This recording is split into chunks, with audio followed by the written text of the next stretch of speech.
Mr. Avdya, coming to you. So, what role can technology play in helping unicorns identifying a shifting market? Right. I mean, this is something that we've spoken about in detail across various industries, from healthcare to hospitality, media and entertainment.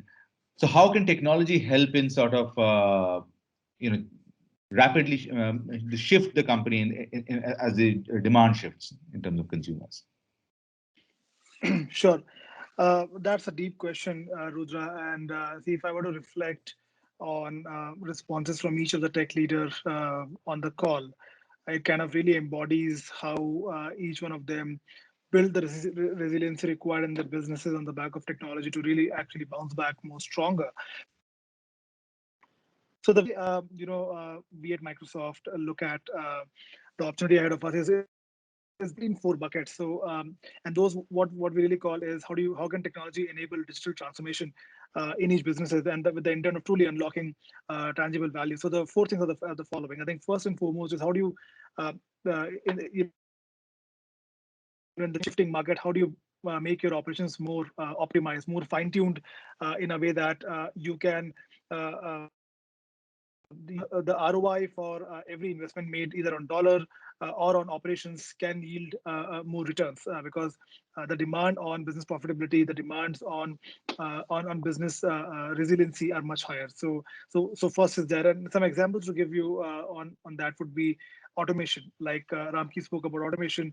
And what we are seeing and what I'm personally seeing increasingly is companies embracing technology to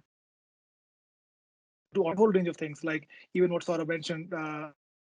We are working with him as we speak on completely automating the customer onboarding, including eKYC. Similarly, there are a range of situations with B2C companies where we are automating hundreds and thousands of seats of call centers and leveraging AI and natural language processing technology to ensure that the consistent, reliable, and effective customer service is delivered. So that's point number one. Second thing, what technology can play a role is to help innovate better, and that truly is the need of the hour because as you see, as even Abhinav spoke about, right, how the needs of customers are actually evolving, or even as it was explained in what Ankit was saying, what customers are expecting from us today is different. So what role can technology play in making companies very innovative? And companies could be in B2B, B2C, B2B2C businesses.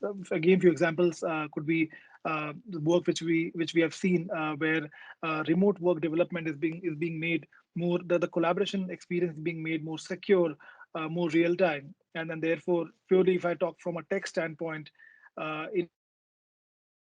increasingly using DevOps practices where developers can collaborate remotely, manage the CI/CD pipelines in a very seamless way. So that's the second pillar. Third thing is more, I would say, inward looking, which is empowering employees, and which is where, to me, the entire remote work environment which we have been used to for the longest time, and a lot of that is going to stay permanent. Is all about thinking about how can technology enable the employees to be far more productive, to be far more collaborative. And again, if I were to take the example of media and entertainment, clearly it's a very high touch, physical, I would say, nature of business. But clearly, we have seen innovation being driven on the back of the remote content development, remote post-production processing, and range of things, which I think Ramki and team are actually pioneering as a part of their own offering. So that's a third part of it.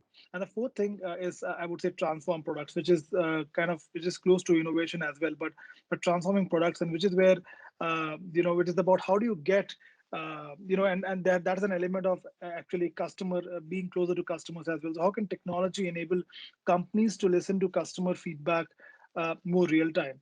How can you get closer to customers across a range of touch points? And which is where it is about the power of having a single view of the customer across multiple touch points. And if you look at situations like retail, uh, clearly there's an offline, there's an online, there's a hybrid customer touch point, and the technology has the power to help aggregate all of that customer view and create that one compelling view, one 360 view for the companies to be far more effective in serving the customers and therefore unlock value. Sorry, a long-winded answer, but those would be a couple of my thoughts.